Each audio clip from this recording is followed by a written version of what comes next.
Are you still into farming? My classmate, Brad, said that, looking down on me as if I were something foolish. He's been the same sarcastic guy since high school. I simply nodded, yeah. Then Brad burst out laughing, roaring with laughter. What's so funny? As I tilted my head, puzzled, Brad said, "Poor folks should just head home. And this isn't a place for poor folks like you, even though it was a reunion. My name is John Carter. I was born to a farmer father, and I'm the eldest son in a farming family. My father is an incredibly earnest and sincere person, respected and greatly admired by those around him. He was respected and greatly admired by those around him. I've always been proud of him and the farming he's dedicated to, considering it a remarkable profession. My respected father always said, take care of the people and things you're involved with, especially those who care about you. Approach everything with gratitude and love, respect for everyone." It was a lesson from my father. I believe farming is a tough job. I had seen my father's struggles and the hardships he faced. It's far from an easy job, with early mornings and heavy labor during the day. Regardless of harsh sunlight, rain, or wind, the crops need care. Despite all the effort, not all crops flourish or make it to shipment. There are years of poor harvests or disasters, and not everything yields a reward. Yet, my father never complained, silently continuing with his farming. His words and teachings probably came from his quietly nurturing life in farming. Although I grew up hearing his words daily, I couldn't fully grasp their meaning. I admired my father's hard work, yet I couldn't completely understand the depth of his words. By the time I was in middle school, I wanted to engage in farming just like my father. I've heard that nowadays, even kids born into farming families don't want to take over the family business. Even if it was a great job, it was too risky and too much work. A childhood friend from my farming community said he'd go to college in New York after graduating high school. When I asked if he wouldn't take over the farm, he laughed it off, saying he had his own dreams. That surprised me. He was shocked when I asked him about it. It seems my way of thinking isn't that common. My friend mentioned it felt a bit old-fashioned. He thought of farming as unglamorous. Of course, I respect my father and all, but I want to work in New York. I nodded. I see. I understood what he meant. It's not that I don't find New York appealing, but farming holds its charm for me. I never thought of it as dull. Yet, thinking about it, there was a guy in class who looked down on me just because I was a farmer's son. His name was Brad. For some reason, he always found ways to annoy me. As I was pondering this, Brad approached me with a smirk. Hey, John, heard your family's into farming. It's very rare these days. Must not make much money, sounds lame. Seriously though, you guys doing all right financially? Brad laughed mockingly as he belittled me. Same old, same old. He's the center of attention in class with a bunch of followers, making him a troublesome presence. So, I decided to ignore him. Engaging him would bring me no good. Better let him say whatever he wants. When I kept ignoring him, he leaned in, always silent. How? Must be true then. You're really poor, aren't you? Pathetic, I thought, looking away, trying to move to another spot. Then I tried to move on to another place.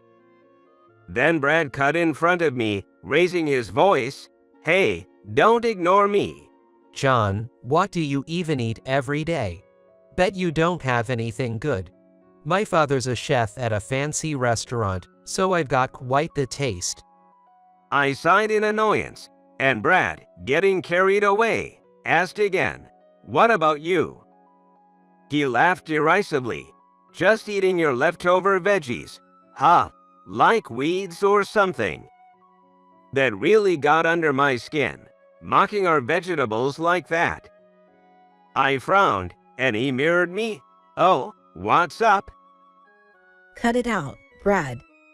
As we glared at each other, our classmate, Emily, stepped in. She faced Brad, saying something so rude would make anyone mad, right? Brad tried to make excuses, but Emily shut him down with a firm "no bits." Brad always seemed to back down to Emily, and for some reason, she always stood up for me. John, the teacher said to bring your career counseling form. "Oh, thanks," What are you planning to pursue? Emily asked, and I told her, "I'm thinking of going to an agricultural high school." That's where losers go. But Emily, ignoring Brad, asked, "You're going to take over your family's farm?" I nodded. "Yes, I want to continue my father's work and study agriculture." John, you're really grounded. It's amazing you already know what you want to do. I really respect you. Emily said to me, and Brad glared at me resentfully and walked away. I told her it's nothing special, but Emily insisted it is, and cheerfully added, "Good luck." Her words kindled a warm fire in my heart, giving me encouragement. I then applied to an agricultural high school and was accepted. I was ready to start in the autumn. Brad was going to a high school out of state. The thought of escaping his taunts was a relief. I started my high school life with a fresh mind, but I had one regret. Emily went to a different high school. I was a bit sad that I couldn't see her anymore. Remembering Emily made me recall something. A childhood friend had told me Brad tried to confess to Emily. That made sense. So that's why he was insistent on poking me. His annoyance with me probably stemmed from his jealousy over Emily defending me. Ridiculous, I thought, but somehow I could understand his feelings, perhaps because I cared about Emily too. Aside from missing Emily, my high school life was fulfilling. I completed the program, gaining knowledge in agriculture, ready to take over the family farm. However, my father told me to study a little more and to train under a well-known talented agriculturist. I agreed without hesitation, eager to become a respected farmer myself. I wanted to learn more and become a farmer that everyone would respect. This feeling was partly because of the past, where Brad kept making snide remarks at me. Farming is a great profession, but he said farming was poor or lame. I just couldn't accept it. That's why I was determined to train for further improvement. I'm looking forward to learning from you. Same here. Let's do our best. Upon arriving at the farm where I would train, I shook hands firmly with Anderson, who would become my mentor. I'll make you an excellent farmer like your father. So give it your all. He said this with a strong laugh. Anderson cultivates all kinds of vegetables and has a wide range of agricultural business, including supplying supermarkets and direct sales, as well as partnering with local eateries. Recently, he's also exploring an online business to deliver fresh vegetables without losing freshness. He's a well-known, skilled farmer in the area. I was nervous, expecting his guidance to be strict because he was so capable. However, Anderson's farming style and vision far exceeded my expectations and even made the strictness exciting. Anderson utilizes IDN data to visualize what was previously reliant on intuition or experience. This has made operations more efficient and significantly improved the harvest. Moreover, he's delegated what can be automated to machines, clearly separating tasks that require human touch. By reducing waste through automation and focusing manual labor where needed, he's minimized errors. It's truly a style that fuses agriculture with ID. All of these were revelations to me. I eagerly learn from Anderson every day, steadily gaining knowledge and skills. During this time, I asked Anderson a question. Anderson, what made you decide to get into farming? Was it because you were born into a farming family? He told me that he did grow up in a farming family, but he didn't think highly of farmers at first. He told me so. I was surprised and asked, then why? During my student days, I was determined not to take over. I thought farming was lame. It's hard work and doesn't pay well. I looked down on it. One thing forced him to become a farmer. It was because Anderson's father had fallen ill. Helping out with the farm alongside his mother, with support from neighboring farmers, was a significant experience for him. It was tough. I was doing a job I didn't want to do and was sulky every day. I had no motivation at all. His father fell ill, and he had no choice. That's how Anderson started helping out on the farm. Anderson struggled with farming initially until neighboring farmers, seeing his struggle, offered their help. They were kind, teaching me the ropes of farming. I learned a lot. Anderson recalled. Initially, he rejected any help, lashing out and even taking it out on his mother. He swore and even hit his mother. They stuck with me for a long time.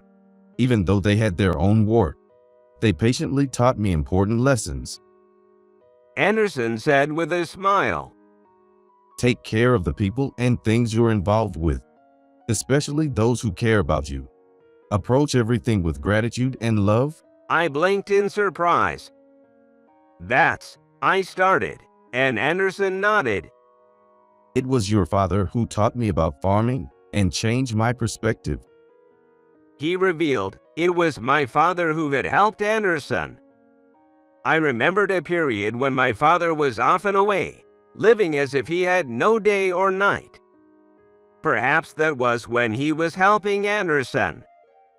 Anderson shared how my father's dedication and teachings gradually changed his views on farming. My father's work attitude and teachings made him think farming was a great job, and he changed his mind. From then on, he threw himself into farming with all his might, holding my father's words close to his heart. That's how he got to the present. Anderson said, "Did your father tell you those words every day?" When I jokingly asked, Anderson nodded vigorously. Heard it every day? We both laughed heartily. Your father is an outstanding farmer. Make sure you become just as great a farmer as he is. I nodded with determination. And so, 5 years passed, and I finally completed my training, mastering cutting-edge techniques to take over the family business. I am proud of the knowledge and skills my father and I developed while working with my father, a senior and respected man. Through collaboration and shared trials with my respected father and mentor, we evolved our farm into something truly remarkable.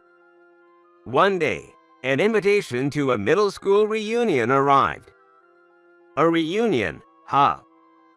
I hesitated over marking the "will not attend" box, because Brad was organizing it. But then I wondered, will Emily be there? I hadn't seen Emily since middle school. Maybe she might come. The thought that she might attend made me decide to go. The reunion was at a renowned restaurant. It owned by Brad's family. Still acting superior, I presumed. The reunion started with Brad's cheers. It was a buffet, and everyone seemed to be enjoying catching up with friends.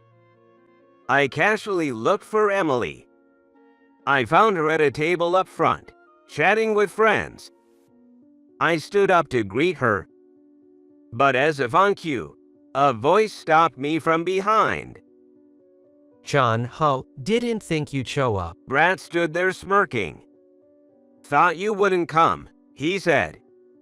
He knew I was attending. His unchanged, mocking smile made me realize he was still the same unpleasant guy.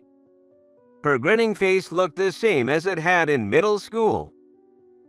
How's the taste of our restaurant?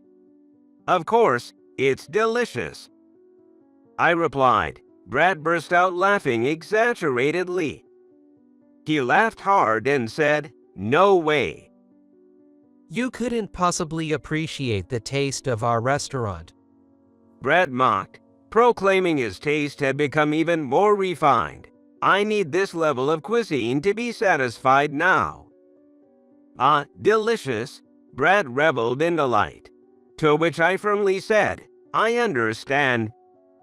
Brad frowned. What? Don't lie. So, I hear you're still doing farming, he said, looking down on me. I simply nodded. Brad laughed out loud again. What's so funny about that? Brad taunted. Poor people, just go home, saying this place isn't for poor folks like you. Then the chef came out from the kitchen. What's going on? It was Brad's father as a chef. Pointing at me, Brad said, "Just this guy." But the chef looked at me and widened his eyes. John, always a pleasure to have you. He greeted me. I greeted him as well. Seeing this, Brad was visibly shaken and confused, asking the chef, "What's going on?" Our ability to serve delicious dishes like this is impossible without John's help. The vegetables are grown on John's farm. Without his carefully nurtured, fresh produce, our restaurant wouldn't be what it is. Brad looked utterly lost, unable to grasp the situation. I smiled at the chef, saying, "Our vegetables must be happy to be used in such a wonderful place." John's vegetables are really famous for being delicious, you know. Emily appeared from our behind. Then she said to Brad, "Didn't you know? Most of the vegetables used here are grown by John," the chef added. Brad's mouth hung open in shock. "You didn't disrespect John, did you?" The chef frowned. His face turned pale as he remembered how rude he had been. No, there's been no disrespect," I reassured the chef with a smile. "Brad, thanks for saying it's delicious," I said, offering gratitude and a slight bow. Farming taught me about cultivation and how to be a better person. My father's teachings about treating everyone and everything with care and approaching everything with gratitude and love finally made true sense to me. Vegetables have allowed me to grow as a person. Brad, his face red, looked down, perhaps ashamed of his behavior. He must have been ashamed of what he had done. I told them, "I'll be leaving now." It was best to leave before Brad felt even more embarrassed. Hey, John, my family always buys your vegetables. Everyone says they're delicious. Emily caught up to me, saying so. "Really, that's great to hear," I replied, beaming with joy. As Emily and I caught up on old times and shared our current lives, she mentioned, "Feels like we haven't talked enough." Taking a bold step, I asked her, "How about dinner after the reunion?" Emily smiled and made a circle with her finger, saying, "Sure." That marked the beginning of our relationship. Emily thought my being a farmer was cool. When I asked, "Isn't it lame?" she laughed and said, "No, having a boyfriend who cares so much about people and things is something I'm proud of." My father's teachings were right, I realized. Moving forward, I'll keep his words close to my heart, aiming to be an excellent farmer like my father and Anderson.